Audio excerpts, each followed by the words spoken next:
P to P scam जिसके चलते आज के टाइम में इंडिया में थाउजेंड्स ऑफ बैंक अकाउंट तो फ्रीज हो चुके हैं और कितने लोगों की मनी आज के टाइम में फ्रीज हो चुकी है।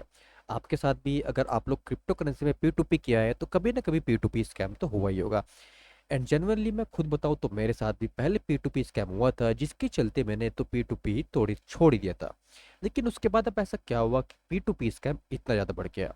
अब इसका जो रीज़न ये है कि आज के टाइम में पी टू पी स्कैम करना इतना ज़्यादा इजी हो गया है। जैसे कि आप लोग को मार्केट में चिप्स चिप्स खरीदने जा रहे हो, जिसका फ़ायदा उठाते हैं आम लोग, जिसका फ़ायदा उठाते हैं आम लोग, जिसके चलते जो कि रियल इन्वेस्टर्स है, जो कि अपना टैक्स बचाने के चलते पी टू पी करते हैं, वो लोग फंस जाते हैं, उनके बैंक अकाउंट फ्रीज हो जाते हैं, उनके ऊपर जाहिर सी बात है केस भी चल जाते हैं। एंड सोचने वाली बात ये है कि सबसे ज़्यादा जो पी टू पी स्कैम हो रहे हैं वो एक प्लेटफॉर्म पे हो रहे हैं, जिसका मैं ओपनली नाम नहीं लूंगा, लेकिन आप लोग मेरे को कमेंट सेक्शन में ज़रूर बताना वो कौन सा है, वो कौन सा प्लेटफॉर्म है जिसमें सबसे ज़्यादा स्कैम हो रहे हैं। अब सबसे पहले हम लोग ये देखते हैं कि ये पी टू पी है क्या। अब पी टू पी को हम लोग ऐसे समझते हैं, यहाँ पर आप लोग को दो बंदे हैं, एक तो हो गया बायर जो कि खरीद रहा है और एक हो गया सेलर जो कि बेच रहा है। अब बायर क्या करता है, सेलर को किसी भी करेंसी में, चाहे वो डॉलर हो सकते हैं, वो रुपीस हो सकती है, वो रुपए हो सकते हैं, किसी भी करेंसी में सपोज दैट उसने उसको 50,000 रुपीज भेज दिए, 50 के उसने सेलर को भेज दिए। अब यहाँ पर सेलर क्या करेगा, 50 के की जो क्रिप्टो करेंसी होगी वो बायर को भेज देगा। अब सेलर को यहाँ पर क्या बेनिफिट होता है, सेलर को इंडिया में जो 30% का उसको टैक्स देना होता है वो यहाँ पर उसका बच गया, जो कि कैपिटल गेन पर होता है। तो मोस्टली जो पी टू पी डेवलप हुआ था वो इसके लिए हुआ था।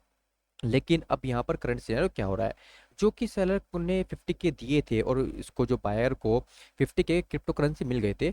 अब यहाँ पे जो बायर होता है वो क्या करता है, वो या तो साइबर क्राइम के पास जाता है, साइबर क्राइम के पास जाएगा और उसको रिपोर्ट कर देगा कि मेरे साथ ये स्कैम हुआ है, मैंने इस बंदे को इतने पैसे दिए हैं और इतना पैसे दिए इस करेंसी में दिए और ये मेरे साथ स्कैम हो गया। अब साइबर क्राइम वाले इस बंदे के जो 50 के होते हैं इनको होल्ड कर लेते हैं, कई बार बैंक अकाउंट फ्रीज कर लेते हैं। तो नॉर्मली ये स्कैम ऐसे चलता है। लेकिन आज के टाइम में ये स्कैम इतना ज़्यादा कॉमन हो चुका है जिसकी कोई हद नहीं है। और अगर आप लोगों ने पी टू पी किया होगा तो कई बार आपके साथ भी ये हो चुका होगा। एंड आप लोगों को पता होगा क्यों टेलीग्राफी कंपनी, खुद ट्यूल टेलीग्राफी ने इसके ऊपर बताया कि जो पी टू पी स्कैम है ये कितना ज़्यादा आप लोग को बढ़ता हुआ दिखाई दे रहा है। अब इसके ऊपर पूरा का पूरा पी टू पी स्कैम में काफ़ी लोग उज्जैन में भी पकड़े गए थे, काफ़ी इसके ऊपर काफ़ी चीज़ें हुई है, काफ़ी स्ट्रिक्ट एक्शन भी सुप्रीम कोर्ट के द्वारा लिए गए, काफ़ी कुछ इसमें हुआ है। अब क्विक प्रॉफिट के चलते आप लोगों को पता होगा पी टू पी हम लोग करते हैं। एंड सिर्फ कॉइन टेलीग्राफ नहीं, ABC American bank of association ने भी P to P payment scam के बारे में बताया है, जो कि सच एज कैश ऐप जो कि यूएसए में चलता है, गूगल पे, पेपैल, इन सब पर पेमेंट करते हैं, उसके बाद वो आदमी को क्रिप्टो करेंसी भेजता है। जैसे क्रिप्टो करेंसी रिसीव होती है उसके बाद उसके अकाउंट को फ्रीज कर दिया जाता है। सो बेसिकली सस्पिशियस एक्टिविटीज जो कि जाहिर सी बात है अमेरिकन बैंक ऑफ एसोसिएशन ने भी ऐसा कहा है। एंड एक ऐसा प्लेटफॉर्म है जिसने पी टू पी स्कैम के ऊपर लाखों चीज़ें बता रखी कि कैसे आप लोग को बचना है। बाइनेंस के बारे में बात कर रहा हूँ, कैसे आप लोग को बचना है पी टू पी स्कैम से, कैसे आप लोग अवॉइड कर सकते हो, 4 मेजर फैक्टर कि पी टू पी स्कैम क्यों होते हैं and how to avoid them. इस तरह के बहुत सारे ब्लॉग आप लोग को देखने के लिए मिल जाएंगे। लेकिन मेरा एक रीज़न है कि जब इतने स्कैम आपके प्लेटफॉर्म पर हो रहे हैं तो आप लोग पी टू पी को बंद क्यों नहीं करते, कोई ऐसे स्ट्रिक्ट एक्शन क्यों नहीं उठाते जिससे ये बच जाए। एंड जाहिर सी बात है इनके ऊपर आप लोग को अगर पता होगा तो एक ऐसी थ्योरी भी आई थी कि जहाँ पर जो प्लेटफॉर्म्स थे, जैसे कि ये बाइनेंस प्लेटफॉर्म हो गया, वजीरेक्स हो गया, नोवंस वॉलेट हो गया, कोई भी वॉलेट हो गया, कॉइन स्विच कुबेर हो गया, उन लोगों को ये चीज़ बताई गई थी कि जो भी पेमेंट हो रही है, जो भी पेमेंट आप लोग करवा रहे हो या पी टू पी के थ्रू जा रहे हो, वो वेरीफाई करेंगे बाइनेंस ऐप वाले। बाइनेंस ऐप हो गया, स्विच कौन स्विच कुबेर हो गया, कोई भी प्लेटफॉर्म हो गया, यहाँ पे हम लोग बाइनेंस ऐप का एग्जांपल लेके चलते हैं, वो वेरीफाई करेंगे बाइनेंस वाले। लेकिन उसके बाद भी उन्होंने ना कोई वेरिफिकेशन करते हैं ना कुछ करते हैं। एंड जाहिर सी बात है पी टू पी स्कैम उसके बाद भी लोग के साथ हो रहा है, उसके बाद भी लोगों के अकाउंट फ्रीज हो रहे हैं। एंड अगर आप लोग का अकाउंट फ्रीज होता है तो उसके बाद आप लोगों को क्या कर लेना चाहिए, क्या कोई ऐसा चीज़ है कि आप लोग को उससे बच जाना चाहिए। तो अब इसमें सबसे बड़ी प्रॉब्लम है जो कि P to P scam register होते हैं, सपोज दैट आपने पेमेंट करी है, यहाँ पर भी जो स्कैमर्स होते हैं वो काफ़ी दिमाग से खेलते हैं। सपोज दैट अब यहाँ पे हम लोग तीन कंट्रीज का, तीन स्टेट का नाम लेके चलते हैं। मैं बैठा हूँ जम्मू कश्मीर में, ठीक है, जो मेरा बायर है या सेलर है वो बैठा है मुंबई में। एंड एक हम स्टेट लेके चलते हैं, सपोज दैट हम लोगों ने ले लिया है गुजरात। अब ये जो मुंबई में सेलर बैठा है ये क्या करते हैं, गुजरात वाले से पैसे बोरो करता है, ठीक है, इन्हीं पैसों को भेजता है जम्मू। एंड जैसे इसके पास पैसे आ जाते हैं एंड जो बायर होता है वो मुंबई में क्रिप्टो करेंसी रिसीव कर लेता है, ये इन्फॉर्म कर देता है गुजरात में बैठे बंदे को कि भैया मेरे पास क्रिप्टो करेंसी आ गई, अब आप साइबर क्राइम में जाकर रिपोर्ट कर दो। तो जो गुजरात में बंदा बैठा होता है ना वो जाके साइबर क्राइम में रिपोर्ट कर देता है कि सर मेरे साथ ऐसे ऐसे मुंबई वाले बंदे ने स्कैम कर दिया, ये कर दिया, कि उसके पैसे रिट्रीव कर लो।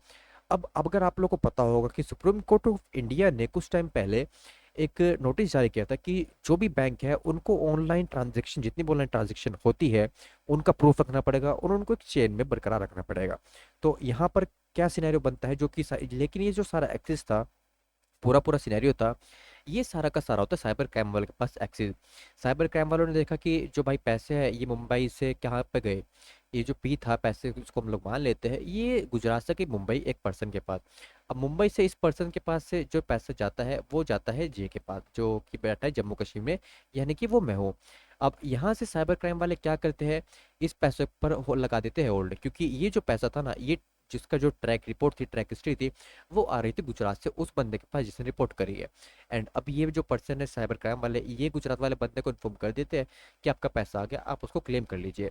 एंड यहाँ पे दो सिनेरियो होते हैं।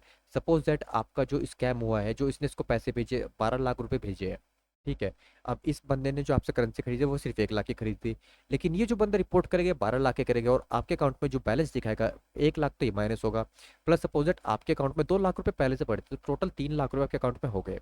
तो जो आपका जो करंट अकाउंट में इस समय जो बैलेंस दिखाएगा वो -9 लाख रुपए दिखाएगा।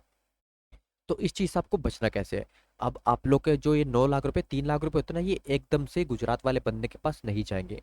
यहाँ पर क्या सिनेरियो होगा कि जो ये 3 लाख रुपए है ना माइनस, ये साइबर क्राइम वाले होल्ड करके रखते हैं, और ये वाला जो जम्मू कश्मीर में बंदा बैठा है ना इसको इन्फॉर्म करते हैं, या इसके पास रिपोर्ट जाती है, किसी भी तरीके से मेल जाती है, इसको बताया जाता है कि आपके अकाउंट से पैसे फ्रीज कर लिए। अब आप लोगों को क्या करेंगे कि आप लोगों को गुजरात बुलाएंगे। गुजरात आप लोग को डेफिनेटली जाना पड़ेगा क्योंकि ऑनलाइन ये काम नहीं होते। तो आप लोग को गुजरात सबसे पहले उस पुलिस स्टेशन के बारे में डिटेल लेनी पड़ेगी। ये डिटेल मिलेगी आपको अपने बैंक से, जो भी आप लोग का बैंक होगा आप लोग को उससे ये डिटेल मिल जाएगी कि कौन से बैंक से, कौन से स्टेट से, कौन से पुलिस स्टेशन से आपके खिलाफ रिपोर्ट हुई है। फिर आपको वहाँ पे जाना होगा विद प्रूफ, आप लोग को सब कुछ दिखाना होगा कि कैसे कैसे आप लोगों ने P2P स्कैम मतलब P2P किया था, जिसके चलते आप लोग के अकाउंट में ये ट्रांजेक्शन हुआ था।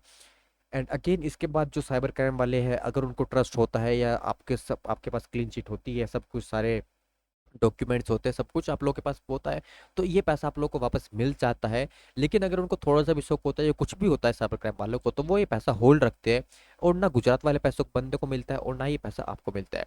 एंड कभी कभी इस सिनेरियो में आप लोग को देखने के लिए मिल जाएगा कि जो पैसा होता है ना वो कई कई महीने तक, कई कई सालों तक ऐसे ही पड़ा रहता है।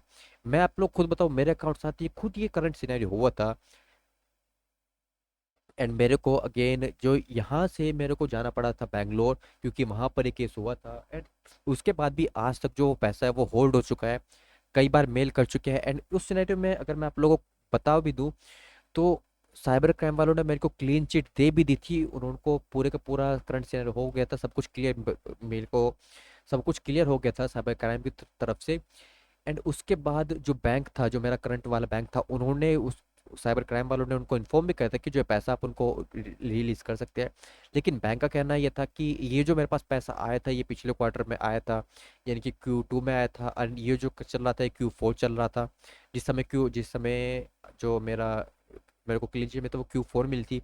तो बैंक वाला कह रहा था कि जब ये Q2 आएगा, यानी कि क्वार्टर टू आएगा, उस समय मेरे को ये जो बैलेंस है मेरे अकाउंट में दोबारा रिफ्लेक्ट होगा, यानी कि ऑलमोस्ट 1 साल बाद दोबारा मेरे अकाउंट में वो पैसा आएगा। मान के चलिए आने वाले टाइम में अभी मेरे पास वो जो करंट पैसा वो नहीं आया है, लेकिन बैंक की पूरी श्योरिटी है कि वो मेरे को ये पैसा देंगे। तो इस तरह के सिनेरियो से आप लोग को बचना चाहिए। एंड ये सिर्फ मैं ही नहीं कहता, अगर आप लोगों को पता होगा तो वैभव करके है, वैभव यादव है, इन्होंने भी P2P स्कैम के बारे में बहुत कुछ बताया है। इसका भी ब्लॉग आप लोग को डेफिनेटली पढ़ लेना चाहिए। सॉरी। अब ये देखिए जो करंट सिनेरियो मैंने आप लोग को बताया था, वही सब आप लोग को देखने के लिए यहाँ पे मिल रहा है। अब आप लोग इससे कैसे बचे। तो सिंपल सा मेरा यही कहना है कि जितने भी प्लेटफॉर्म है उसमें आप लोग पी टू पी मत कीजिए। पी टू पी करने में बहुत ही ज़्यादा प्रॉब्लम है आज के टाइम में, मैं खुद भुगतभोगी हूँ और आप लोग को भी यही सजेशन दे रहा हूँ कि पी टू पी से बचा जाए। पी टू पी मत कीजिए। एक छोटा सा सजेशन यही है कि पी टू पी से बचे।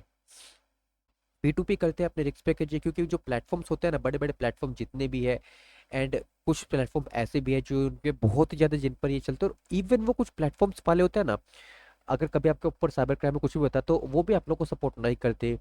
जो कुछ हिस्ट्री होती है वो प्रॉपर आप लोग को हिस्ट्री प्रोवाइड नहीं कराते। तो इस तरह से मैं आप लोग को बता रहा हूँ कि कभी आप लोग इस सिनेरियो में नहीं फंसे, मतलब फंसना मत। लेकिन कभी फंसते तो बहुत ज़्यादा प्रॉब्लम आ जाती है।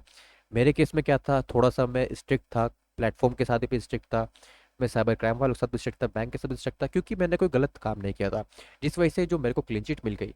लेकिन कुछ लोग होते हैं कि वो इतना स्ट्रिक्ट नहीं कर सकते, और मेरे साथ कुछ ये था कि कुछ जो मेरे दोस्त हैं वो पॉलिटिकल में भी है, तो पॉलिटिक पार्टीज में है, कुछ के फादर अच्छी पोस्ट पे है, तो जिस वजह से मेरे को उनका सपोर्ट था, तो मैं बच गया था। लेकिन अब हर कोई इस तरह के सपोर्ट में नहीं होता।